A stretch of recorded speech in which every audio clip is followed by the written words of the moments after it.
I'm Tim Harkrider, Superintendent of Willis ISD. Our next video is going to cover the total bond propositions, A, B, and C, the total package amount, and the impact to our tax rate, if any, moving forward. First slide here is Proposition A that gives you a breakdown of each project listed from Middle School 3, Elementary 7, our fine arts, upgrades to baseball and softball, upgrades to elementary playground, which would include making those 5 campuses not lag-way since it's a new campus, to make sure that equipment is ADA accessible, and moving ahead to future land purchases. Proposition B, which is a separate vote, is for a football stadium and community room. Proposition C is a natatorium. We will do a video here, upcoming here in the next few days, that will break down each one of those propositions in a little bit more detail. Today, we're just discussing our total bond package is $225 million.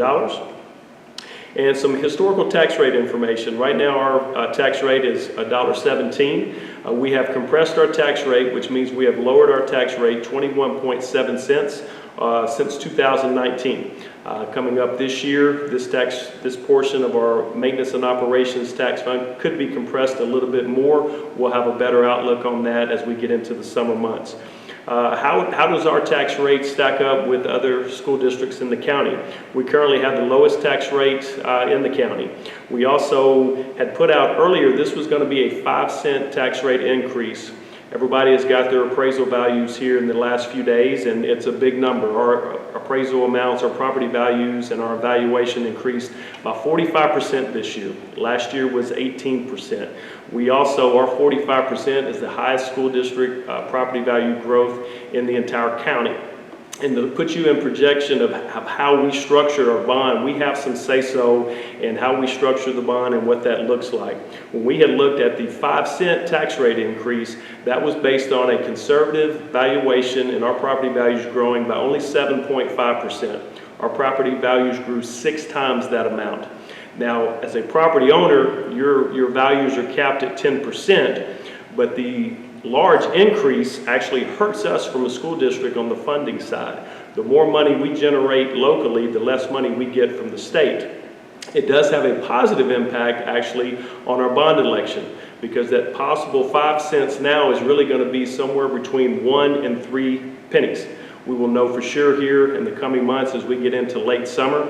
Wish we had that information right now before the election, but I do know it will not be 5 cents. It will be less than a 5-cent tax rate implication. As you move forward, how will the bonds impact a taxpayer? 65 and older, just to make clear, your tax rate is not frozen, but your property value dollar amount that you're paying is frozen. So regardless if our tax rate goes up or down, it doesn't matter. Your property tax value that you're paying from year to year does stay the same. So if 5 years ago you were 65, that exemption was granted, you were paying $5,000. In 2022, you would still pay $5,000. Your other taxes are not frozen, just to make sure that we're clear on that piece. Looking here on your current tax bill, this just gives you an idea of average home value in Willis, Texas is $250,000. If you provide for your homestead exemption, that's $25,000. So your property is assessed on $225,000. Our current tax rate, $1.17, you would pay Willis ISD taxes of $2,637. As we look at the next slide and notice over to your left, there is a Texas Proposition 2 that will also be on this ballot when you go to vote this year.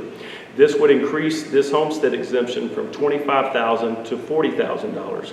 Home value of $250 minus $40, you're assessed on $210,000.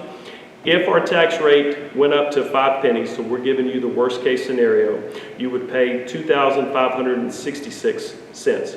Just to go back real quick, 2637, 2566, you would actually pay $71 less per year at Proposition 2 with the additional 5 cents added to your tax rate.